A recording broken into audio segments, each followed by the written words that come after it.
the fourth paper for today is the application of antioxidants and anti-inflammatory in the management of viral diseases. And to do that, we're going to introduce you guys to a very, very important personality who is a strategic partner with us through the ICON project with the Nigeria Medical Association. So it's my pleasure to introduce you guys to Dr. Tony Okoye. Good evening, everybody. My name is Dr. Tony, and I'm here to talk on the application, the role of antioxidants and anti-inflammatory agents in the management of viral infections. Introduction to the pathogenesis of viral infection. Pathogenesis is the process by which an infection leads to a disease. Viruses are small particles of genetic material, be them DNA or RNA, that are surrounded by a protein coat. Some viruses also have a fatty envelope, like the SARS-CoV-2 that causes COVID.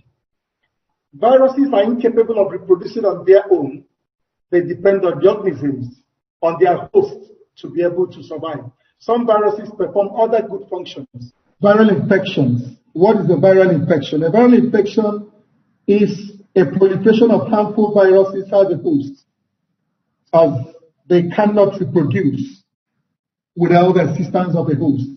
They display tissue specificity, or what you call tissue tropism. Viruses infect a host by introducing their genetic material into the cells and hijacking the cell's internal machinery to make more virus particles.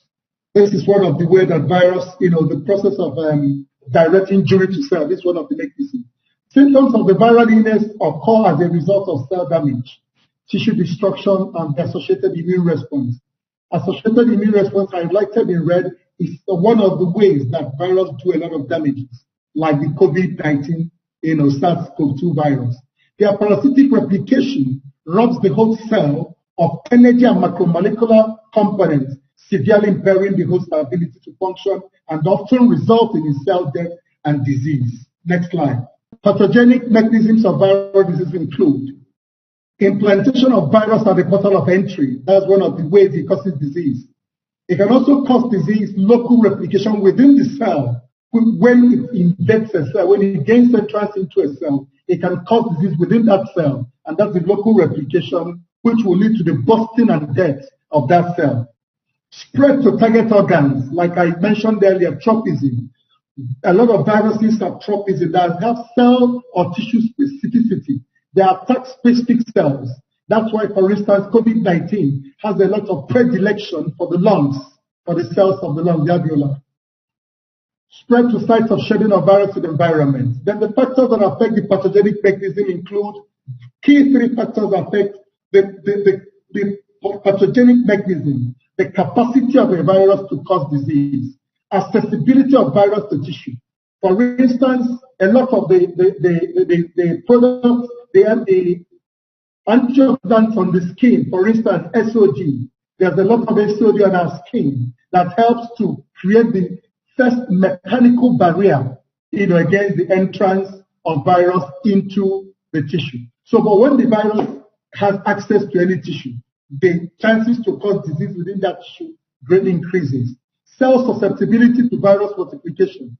Some cells, if they are susceptible, that means they allow the virus to multiply within them, and that means that the virus has gained command of the machinery of the cell. It will be able to command the machinery of the cell to produce its own particles and deprive the cell of continuing to produce its own type. Then the third factor that can affect pathogenic mechanism by any virus is virus susceptibility to host defense. And this is where our products come in. Because if the host defense is so potent, so effective, the virus may not be able to do great damage. And that's why we are here today. The next slide. Direct cell damage and death from viral infection may result from when the virus finally gets into the cell. How can it kill the cell? How can it cause disease? Diversion of the cell's energy. We know is given for, basically, when any cell is deprived of energy, ATP, like I think Ejiro mentioned. Once the ATP system is hijacked, the cell can no more find energy. Starvation naturally will kill that cell. So that cell will die. Shut off of cell macromolecular synthesis. That's another way that it shuts down the cell and kills it. when a viral infection gets into any cell. Competition of viral mRNA for cellular ribosomes. Next one, indirect cell damage can result from attack of the viral genome. Then the cell-mediated immunity. Here we're talking about the last part of introduction to pathogenesis of viral infection. Viral infection stimulates or triggers of cell-mediated immunity, and by this we mean the recognition and killing of virus and virus-infected cells by leukocytes. Once viral infection gets into a cell, there are specific cells that will be mobilized to attack that virus, that will recognize that virus as an invader and begin to attack it. The production of different soluble factors like cytokines by these cells, when stimulated, once a viral infection has happened within a tissue, within a cell, two things happen. The virus-infected cell will begin to release certain cytokines like interleukin alpha, while the immune cells within that host will begin to release interleukin gamma. And these are cytokines that are necessary to deal with that virus, to neutralize the effect of that virus. This is part of the inflammatory response in viral infection as it happens in COVID-19. Because I'm going to use COVID-19 as example of a viral infection. And I'm going to use glutathione and SOG as examples of anti-inflammatory and antioxidant agents. Cytotoxic T cells, natural killer cells, and antiviral macrophages can recognize and kill virus-infected cells. Helper T cells can recognize virus-infected cells and help to produce a number of important cytokines. But these cytokines the production of these cytokines must be modulated in order to avoid cytokine storm. The next slide. Oxidative stress, the role of oxidative stress in viral infections. Oxidative stress is implicated as a pathogenic factor in a number of viral infections as it alters immune functions. You can see the reference there. Some researchers have shown that nutritionally induced oxidative stress exacerbates the pathogenesis of certain viral infections, like the Coxsackie virus. The change in virulence was found to be due to changes in the viral genome. Virus-induced activation of phagocytes is associated with oxidative stress, not only because reactive oxygen species are released, but also because activated phagocytes release pro-oxidant cytokines. That means when a virus infects a cell, when there is a viral infection, part of the cascade that will be triggered off will be the release of reactive oxygen species by the cell and pro-oxidant cytokines. And it usually comes in a wave-like form. That's what we call a cascade. It occurs when redox homeostasis, what is oxidative stress? It occurs when redox homeostasis within the cell is altered due either to an overproduction of the reactive oxygen species or to deficiency of the counteracting antioxidant system. That means there is a disequilibrium, that is redox homeostasis is lost when you have either increase in production of reactive oxygen species, that's oxidative stress, or you have a deficiency in the counteracting antioxidant system like depleted glutathione or depleted SOG. Once you have that happening, then the system has lost the redox equilibrium and you'll be moving towards a state of oxidative stress, and is commonly induced by viral infections. If not strictly controlled, oxidative stress can be responsible for the induction of several diseases, both chronic and degenerative, as my colleagues have said, as well as speeding up body aging process and cause acute pathologies. It is a consensus among many researchers that oxidative DNA damage is one of those stimuli responsible for cancer development. Reactive oxygen species production basically relies on enzymatic and non-enzymatic reactions. And that's why we are so wonderful to be blessed with a product that has both the enzymatic and non-enzymatic antioxidants. Enzymatic reactions able to generate reactive oxygen species are those involved in respiratory chain, prostaglandin synthesis, phagocytosis, and cytokine P450 system. These ones are able to generate reactive oxygen species. The critical organs like kidneys, liver, heart, lungs are negatively affected, like it's been demonstrated by my colleagues, by oxidative stress, mainly because of the fact that reactive oxygen species production induces the recruitment of inflammatory cells. Once reactive oxygen species are produced, the next trigger, the cascade, will lead to the recruitment of inflammatory cells and pro-inflammatory cytokine production, leading to an inflammatory, initial inflammatory stage. When viral particles gain command of the cellular mechanism and production of more progenies, that's more virions, more viral particles, the inflammatory response gets exacerbated into an overdrive, or what we now popularly call cytokine storm in the COVID-19 era. And of course, cytokine storm has its secret that we shall see. So the roles of antioxidants and anti-inflammatory agents in managing viral infection. Like I said, I will restrict my talk to just two antioxidants and anti-inflammatory compounds, the glutathione and SO. Glutathione is a tripeptide consisting of cysteine, glycine, and glutamate, and one of the most abundant antioxidant preventing oxidative damage of cells from reactive oxygen species. Maintenance of highest concentrations of reduced glutathione in most cell types highlights its vital and multifunctional roles in the control of various biological processes, such as detoxification of foreign and indigenous compounds, and so on. Oxidative stress, another very important thing that glutathione does is that it regenerates vitamin C and E. I emphasize this here because a lot of people will say, once I have vitamin C, I think I have no more need of antioxidants. It's not true. Vitamin C, when it has donated its molecule, cannot regenerate itself. It needs glutathione to regenerate, to reduce it, and not allow it to become toxic, produce its toxic metabolite. So even if you use vitamin C as an antioxidant, you need glutathione to be able to regenerate vitamin C and E. Oxidative stress once the balance of generation and neutralization of reactive oxygen species is broken in the cell, and viral infections are notorious for causing this. It plays critical roles in a variety of natural and disease process. Another powerful endogenous antioxidant relevant to our discussion today is the SOD, the Superoxide Dismutase, which constitutes a very important antioxidant frontline defense against oxidative stress, which is reactive oxygen species mediated injury in the body. When we say oxidative stress, in simple terms, it means reactive oxygen species induced or mediated injury in the body. The enzyme, including its mimetic analogs, act as a good therapeutic agent against reactive oxygen species, that is the SOD.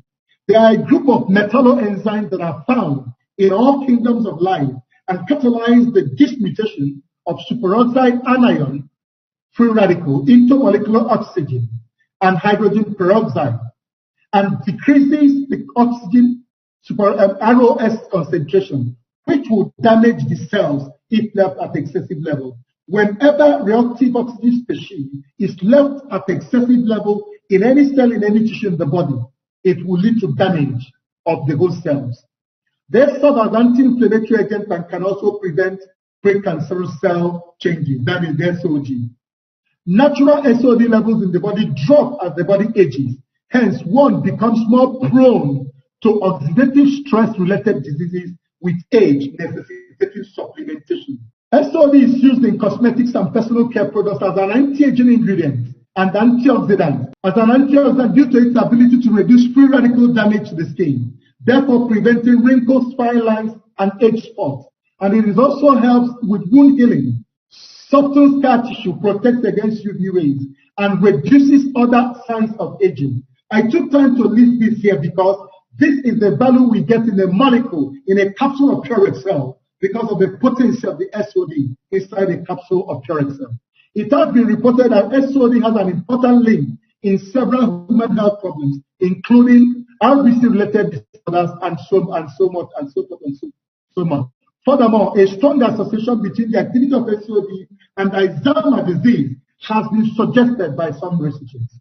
And from the testimonies we had today, I think the one from Alex from Ghana. I think a man had a neurodegenerative disease, and when placed on PurXcel, the person began to regain the neural functions back. This is an evidence. Thank you. Neutrophils play a central role and essential role in the pathogenesis of inflammation. SOD serves as an inhibitory agent of neutrophil-mediated inflammation and may stand as a novel therapeutic approach for the ROS-dependent tissue damage induced by neutrophils through several mechanisms. The pathophysiology of SARS-CoV-2, like I said, I've talked generally about viruses, but I want to narrow down to SARS-CoV-2. SARS-CoV-2 is the virus that causes coronavirus disease 19, COVID-19. Patients with COVID-19 show clinical manifestations including fever, loss of smell and taste, non-productive cough, dyspnea, myalgia, fatigue, normal or decreased leukocyte count, hypoxemia and radiographic features suggestive of disseminated intravascular coagulation and pneumonia. These symptoms are similar to those of SARS-CoV and MERS-CoV, the Middle East Respiratory Syndrome coronavirus infections. Coronavirus spike protein, H protein, has been reported as a significant determinant of virus entry into host cells. The envelope spike glycoprotein binds to its cellular receptor, and the cellular receptor on the cell that has attraction for SARS-CoV-2 is angiotensin converting enzyme 2. This angiotensin converting enzyme 2 protects the lungs, but it loses that ability when down-regulated by SARS-CoV-2. When the virus enters the cells, its antigen will be presented to the antigen-presenting cells, which is a central part of the body's antiviral immunity. Dr. Soni, if you don't mind just wrapping up, we really appreciate that. Once somebody gets infected with SARS-CoV-2, which causes COVID-19, there's activation of the inflammatory response. But the inflammatory response gets to exaggerated level. It gets to exaggerated stage, which is what is commonly called the cytokine storm, because of the potency of the organism. And then that will lead to so many other events, leading to acute respiratory distress syndrome. And when that happens, the cytokine storm, when it is uncontrolled, because it's an uncontrolled systemic inflammatory response resulting from the release of large amounts of pro-inflammatory cytokines and chemokines by immune effector cells. There is a growing consensus from early researchers on SARS-CoV-2 responsible for COVID-19 about some major ways of the pathogenesis, and these include direct cell injury. SARS-CoV-2 causes direct cell injury. There's pulmonary edema arising from the increased pulmonary vascular permeability. In response to the pulmonary edema, which is inflammation in the lungs are tends to fight back, thereby releasing its soldier of cytokines, guarded by the chemokines in massive manner, characterized as a storm. The pulmonary edema further obliterates the blood oxygen in the lung, the blood oxygen exchange in the lungs, and precipitates hypoxemia, which is a cascade leading to more hypoxemia. Okay, in conclusion, so the current understanding of the pathophysiology of COVID-19 as an example of viral disease, we can glean the peculiar place for both antioxidants and anti-inflammatory agents.